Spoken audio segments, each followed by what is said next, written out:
On this episode of Latinas, we'll celebrate Black History Month by introducing you to a few Afro-Latina designers and their fashion lines. We'll meet Latina on the Rise, Sarah La Morena, and so much more. Latinas starts now.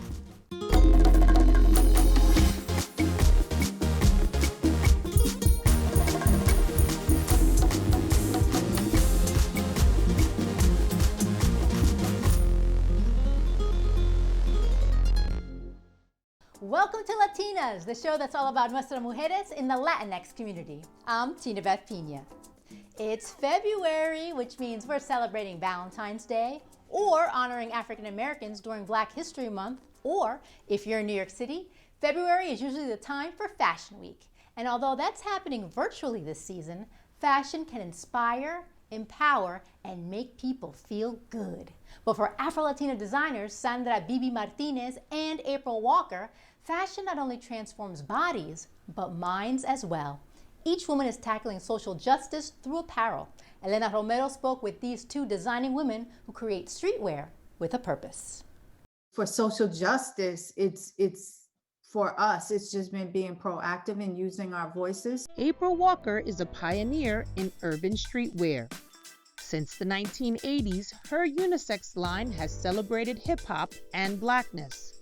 Now, the Mexican and Black designer is focusing on promoting sisterhood, sustainability, and bringing awareness to racial injustices. We're making adjustments now within our brand in terms of becoming more sustainable. We're using raw denim, which uses a lot less waste. We have to do it because fashion contributes 10% of polluting this planet. So we have a campaign coming for 2021 around sharing the racial discrimination that exists within the fashion industry. And you'll see that will be starting for the month of Fashion Week in February. And so we'll be running that through the whole year in different forms. Walker also donates a portion of her proceeds to social justice organizations, including Freedom March New York City, Brooklyn Combine, and Mediating for Black Lives. She believes now is a great time for Afro-Latina designers to leave their mark. Do you see more of you breaking into the fashion industry? Now is the best time, while we have the attention of the world.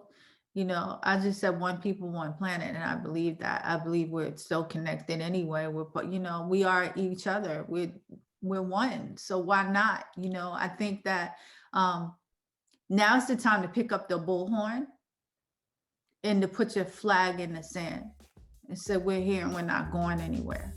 And to express ourselves and to really express our roots and to really tell the stories, because we have the world's attention.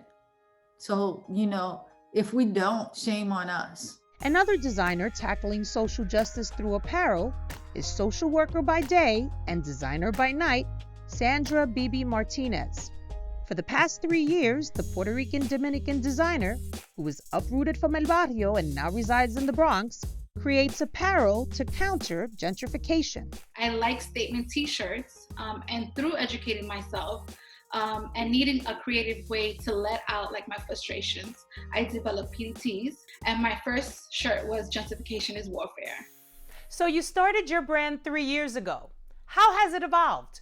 It was more of a passion project. And I wanted to at least get the conversation started.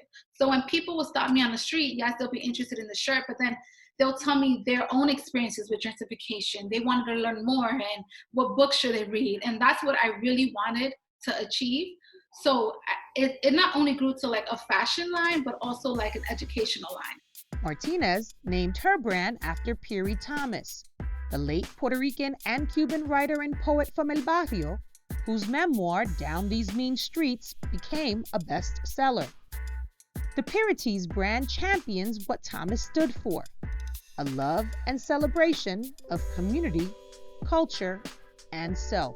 So even if you don't buy a t-shirt and you educate yourself on it, that's more than enough for me, right? Because the next time you have a community meeting, you're gonna wanna go and ask these questions. How it's affecting you? How is gentrification in the long term gonna affect you, your family, your friends, your community, right? And as long as you know and you are prepared, that's more than enough for me. Like, I feel like I have fulfilled what PDTs was meant to do. For Latinas, I'm Elena Romero. A Latina lawyer can face a career path filled with race, class, or gender-based obstacles. But what if she has an accent, or if her physical appearance is not what you expect from a lawyer?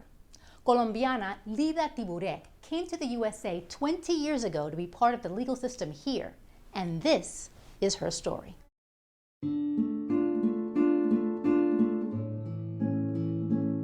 I always kept thinking I want a better life. That's why I came to this country, like all the immigrants. I practiced law in Colombia for several years. I was doing corporate law in Colombia.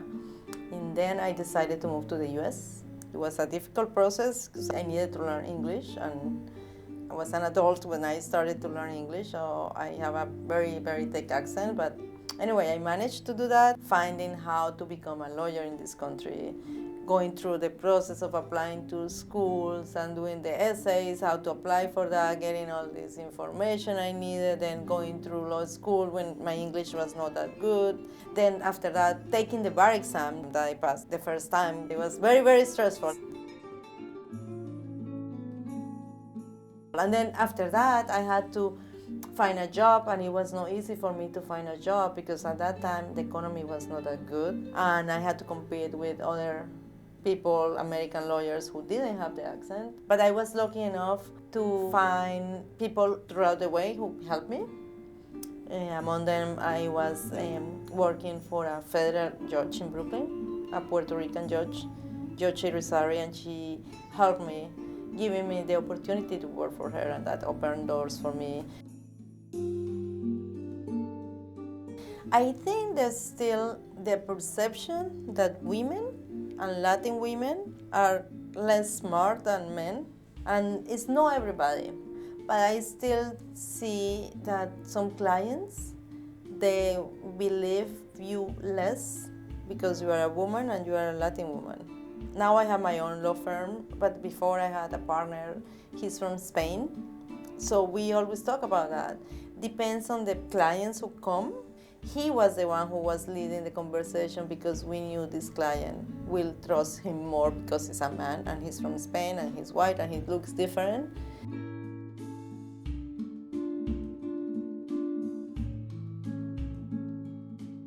I think this is what the challenge of some, it's not everybody, but it still happens. I say in court, the judges, the colleagues, even the staff in court, they have the perception that, oh, she's the client, she's not a lawyer. Or she's the paralegal, she's not a lawyer.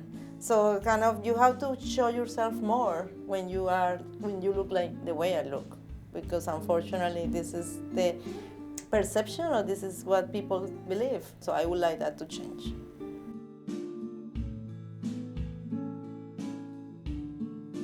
The most important thing I could do, the contribution, is use my knowledge to inform other women who are also immigrants and who are going through difficult times, divorces or difficult domestic violence, to help them and to motivate them, to be a mentor for them or to be an example for them, so that they know, first of all, they are informed, which is important, and second, that they could, through education and through hard work, they could go and get a better life.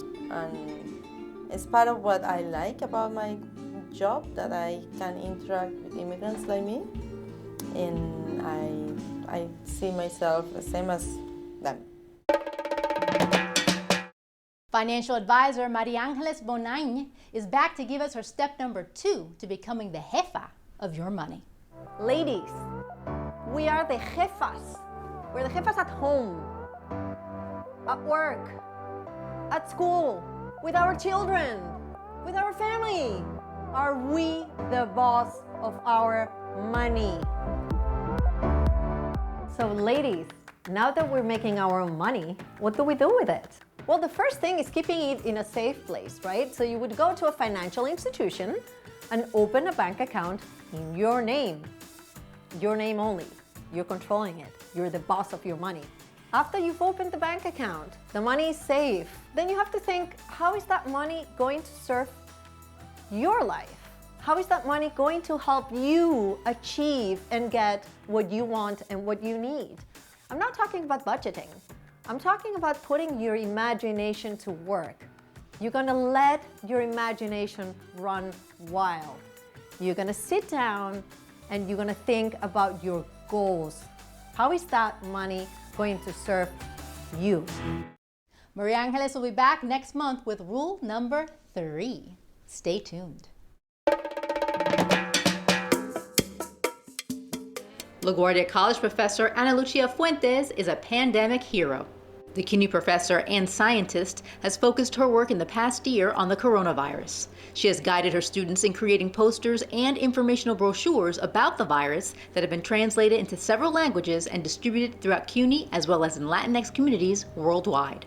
Throughout the pandemic, Professor Fuentes has continued to teach remotely even when she, her husband, and her son came down with COVID-19. Unfortunately, Professor Fuentes mourned the passing of her husband due to complications from the virus, but she persevered and continued teaching her students. She also spearheaded 2 virtual town halls so that the CUNY community could learn more about the virus. Her determination to educate others about COVID-19 has resonated throughout the university, and that's why Guatemala native Professor Ana Lucia Fuentes is today's Badass Latina. February is known for Valentine's Day and love is in the air. But if you're single, dating during COVID can be a drag. And that's the topic of today's Caliente Caliente. I was dating someone prior to COVID. When COVID came around, he disappeared, which means he had to quarantine with someone, I assume. Dating during COVID has been a challenge because you know, health-wise, you can't date different people. I've been dating somebody for quite a while now, but he lives with his father who has health conditions. So it's been challenging, but you know, you make it work.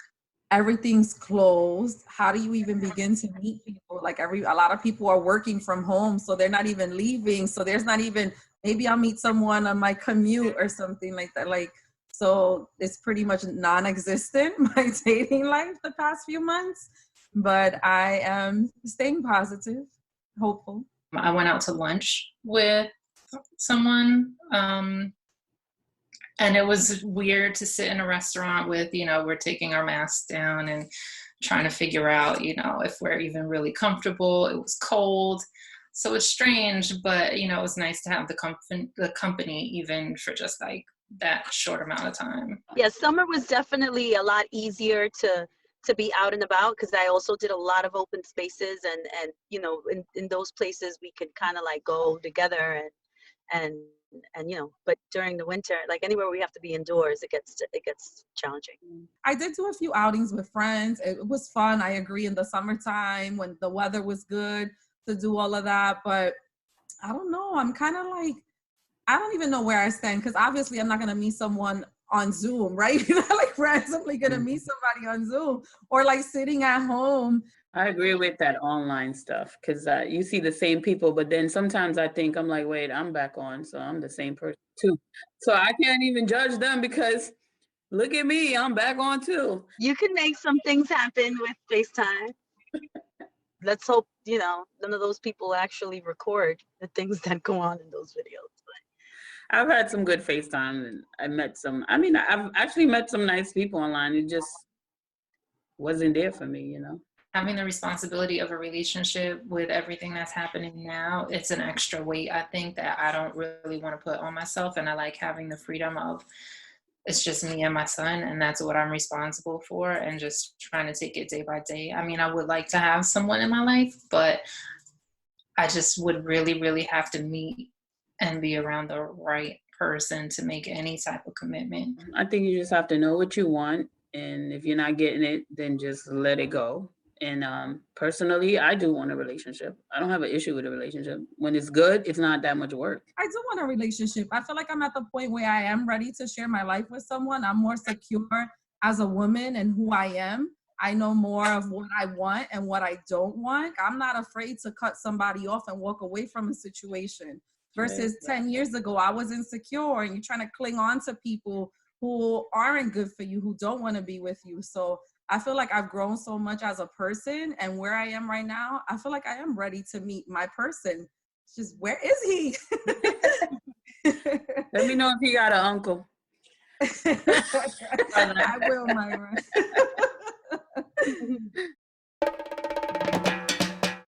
While the number of Latinx photographers in mainstream media companies, galleries, and museums are few and far between, community organizations can play a big role when it comes to representation and support. CUNY professor Marisol Diaz-Gordon tells our Judith Escalona how one organization helped her pursue her photography dreams. When does a photojournalist become an artist? When does an artist become a photojournalist? Award-winning photographer Marisol Diaz-Gordon offers her answer to those questions through her pictures. I'm not a writer per se, so this allows me to write. It allows me to write with light and tell a story. Diaz-Gordon has been telling stories with her camera for nearly 3 decades. Her photographs were once characterized as Enfoco-esque by the photo editor at Newsday who hired her. Enfoco was created in 1974, and Enfoco's mission was to have a space, a place for people of color to show their work. Enfoco, in English, In Focus, was where Diaz-Gordon found a home as a photographer, first as an intern, then as program director. There she saw work reflecting the organization's ethos, to make the Puerto Rican community visible through art and documentary photography. It was the mission founder and executive director Charles Biasini Rivera was focused on achieving. Our interest was the development of the artists who were using photography as an expression of who they were and where they came from.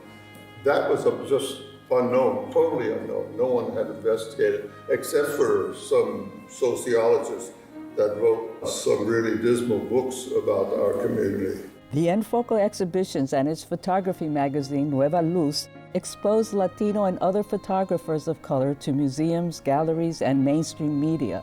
Diaz-Gordon recalled a recurring conversation with Biasini Rivera. Charlie would just start talking about Puerto Rico, and he'll start telling me how important it is that I do the best that I can within my field to represent my community, how important it is for me to succeed. If I have an idea, just go out and do it, because there aren't enough of us out there doing it. Whether it's photojournalism or art photography, the idea is to keep creating in order to represent your community accurately through your own eyes. Diaz-Gordon, who teaches photojournalism at the City College of New York, says more Latina representation is still needed in the media and art industries. She herself straddles both worlds. How I explain to my students is that photojournalism is about the community, it's about the subject within your frame, and fine art is about me. It's what I want to create. That difference became starkly evident when her father unexpectedly died from COVID last year. Diaz-Gordon responded as any artist might. She embarked on a new series of photographs, the working title, Papi, Latent Images.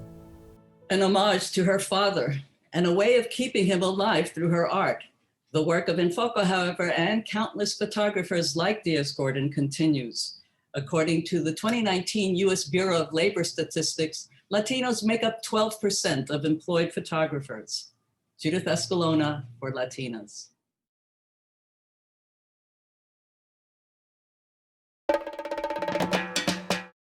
Last month, Sue Perez gave us makeup tips so we can look our very best while online. Today, she's back to tell us how important our backgrounds also are during that Zoom or Skype meeting. Let's take a look. I don't know about you, but when I've done interviews on YouTube, you could see the background and people are drawn to like what's on your shelf and what kind of artwork is over there. It's just a distraction. You want people to focus on you. You want people to see you and hear you and just be more interested in what you have to say. And if we're not distracted by anything in the background, you know, it just makes that easier. Just makes it a lot better. Oh my gosh, I have so many backgrounds. If I'm teaching and I'm doing a Q&A call with my students, I'm like in this kind of conference room space.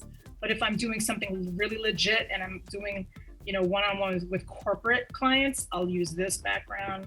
I have this one if I want to be fun and like play and it's just bright. And then I have this one if we're just going to talk like girl talk, like let's just have a glass of wine, like my place, I just love it. I think it just adds like this energy and this kind of like really fun and uplifting. Plus the added benefit is if you're doing something and it's dark, this background, you don't know what time of the day it is, right? It just looks nice and bright. And I think it adds light to the viewer. It adds light to also you, who, you're on camera. So like you're lit better. So I'm all about that. I'm all about light. You can use a Zoom background that they offer you, but everybody has them, right? So I think you want to be more of an individual and more unique, and you should own it. So I would definitely suggest that people download images and have permission to use them. This is the time to be memorable on camera.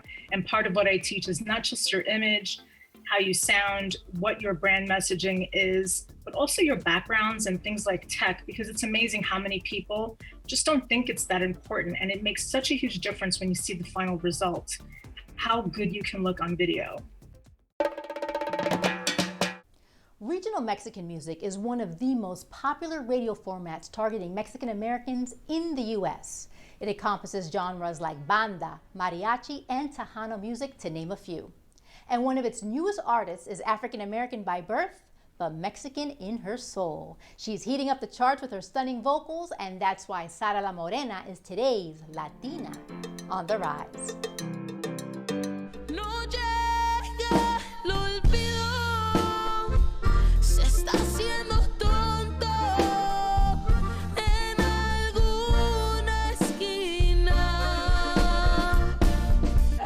Knew I loved to sing. Growing up, there was just music always playing. And because I grew up in the Mexican culture and have always been around it, that music just, stands out to me. I was born in Los Angeles, California. I was born positive to, I think it was cocaine. So I was taken out of my birth mom's custody right away and placed in foster care. And the family I was placed with, they are Mexican. My dad's from Zacatecas and my mom is from Guadalajara.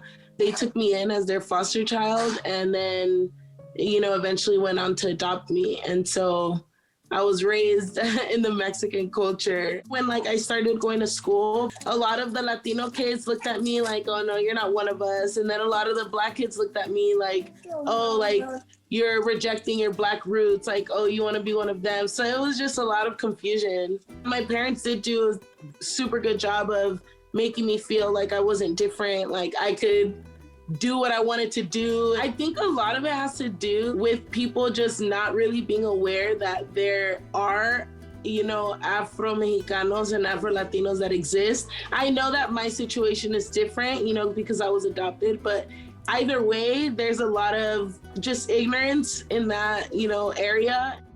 To combat that ignorance, Sara uploaded music videos of herself singing different types of regional Mexican music, and those videos went viral. Nadie sabe lo que tiene hasta que lo ves perdido. When the caption says that I'm singing mariachi and then people see that I'm a Black girl, I feel like that's what gets them to click. When they click on my profile and kind of just see how it was brought up and just my story, they're interested, and that's what's gotten a lot of people to share my videos and share my music. One of my viral videos was shared on, many platforms. A lot of them were a mostly Black audience. A lot of them were mostly Mexican audience. So it was really cool, reading the comments and seeing Black people post, I don't even know what you're saying, but I'm vibing, or, oh, this is tight.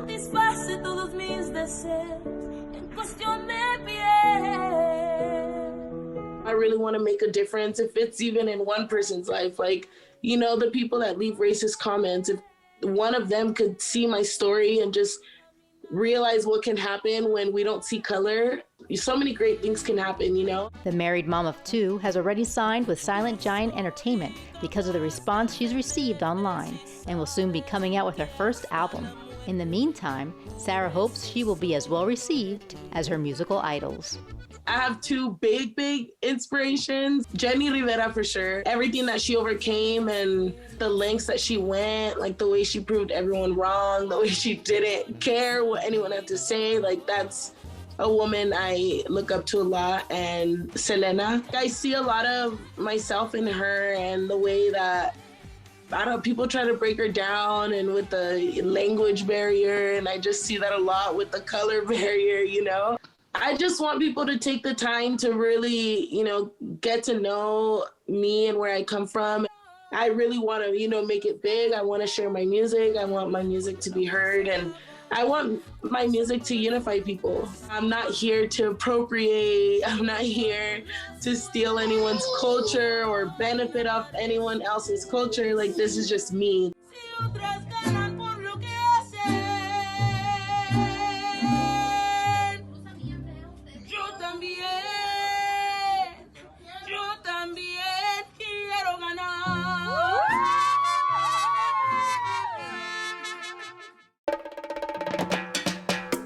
And that's our show for today. For more information on what you just saw, check out our website at tv.cuny.edu and follow our social media profiles.